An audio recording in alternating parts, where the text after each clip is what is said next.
Not have one Democrat president in the last 50 years if women couldn't vote. Well, Donald Trump did win with the poorly educated. And here is your example. Women, this is your opposition.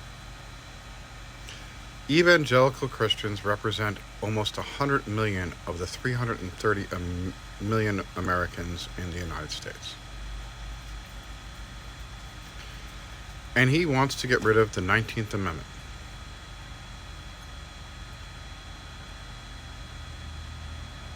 Susan B. Anthony started working on women's equality in 1848.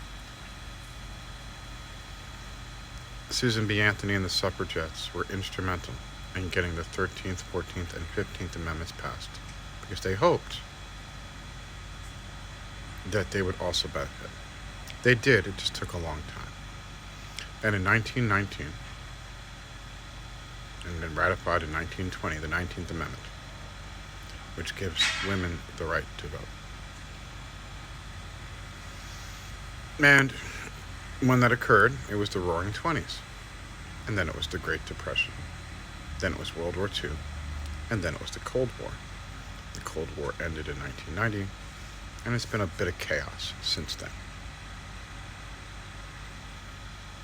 This man is sitting here saying, you are not allowed at all to vote. He wants you to be completely subservient to the man in your life. Now, that of course is leaving out all the homosexuals. He doesn't care about them because, the good book. The hate that was created for homosexuality was not added until 1946. And that's in the King James Bible, which was a rewrite in the 1670s of the Catholic Bible, which has been rewritten, and then rewritten, and then rewritten, and then rewritten, all the way back to about 100 CE for Common Era, or for those of you who are unaware, the Latin word is Anno Domini, the year of our Lord. They want to take your rights away. That's why women's health is on the ballot. That's why that is so important. Because if he has his druthers, he'll be making decisions for you.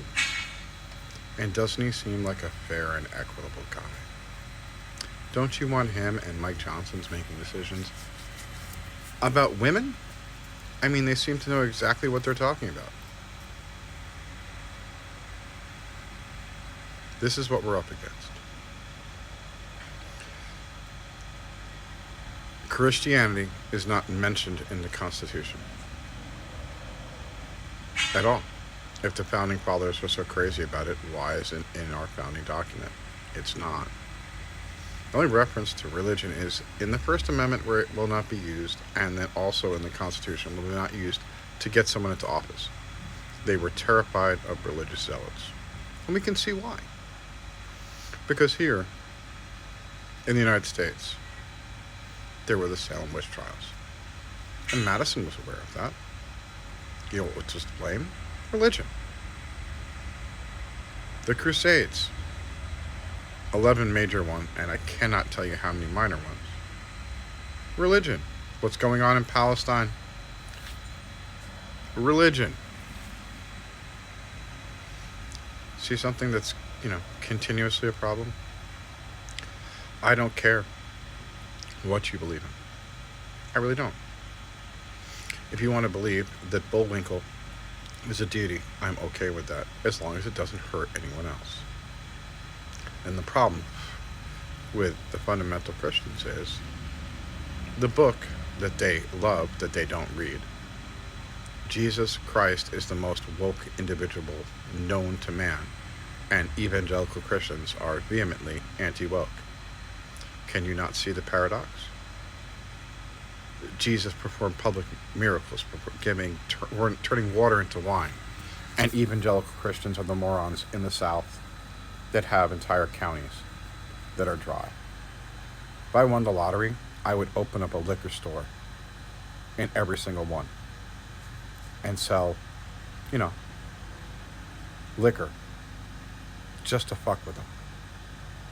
Because that's how little I give a shit about their sky daddy. You can't control your ability to drink, that's your fucking problem. God doesn't have anything to do with it. I don't care what they say in AA. It's your decision. You are not helpless. You can make the decision. It's not difficult.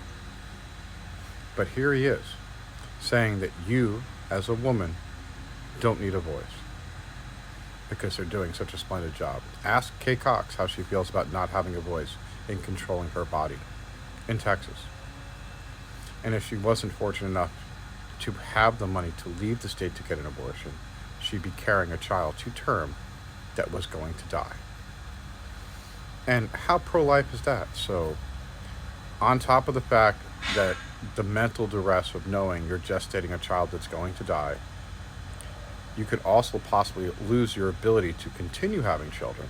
The GOP doesn't care about that either, because they want you to have children. They don't care if you live or die. In the GOP's world, you're replaceable. They don't care about women. You are there to create children, and that's it. It's not my perspective, that's the GOP perspective. And it seems more and more clear. My state of Florida, over 1 million people signed to have abortion enshrined like it was in Ohio. And our Attorney General, at the behest of Ron DeSantis, the most absentee governor in the United States, he's losing the presidential election. He's not doing anything here in Florida. And when he comes back after he loses the election, he's going to be the most miserable person in the world. She's trying to prevent what is a simple, direct democracy. We're asking for abortion to be put on the Constitution so people like Ron DeSantis can't take away women's rights. And she's trying to suppress direct democracy because they know it's a loser. They saw what happened in Ohio. They're going to lose here too. No one was happy when Ron took our abortion ban from 15 weeks, which was already horrible, to 6. Most women are not aware they're pregnant at 6. And this ties back together. Not only that, another huge issue for women is education, because while children definitely come from women, education is important, and the GOP is systematically attacking that too. $140 billion underfunded last year by the GOP. There's no Head Start.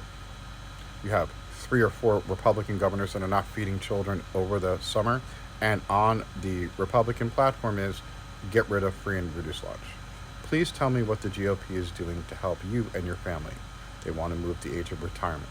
They want to make it difficult for you to survive. They're doing absolutely nothing at all to stop the price gouging. Exxon made $9 billion in profits last quarter. Amazon paid nothing in taxes in 2017. How is that helping you? Your taxes are going to go up this year if you made less than $100,000. Thank Donald Trump. Please remember to vote true and vote blue. Please pay attention to Dean Phillips and put pressure on Biden to work on the Equal Rights Amendment. We need to end this now.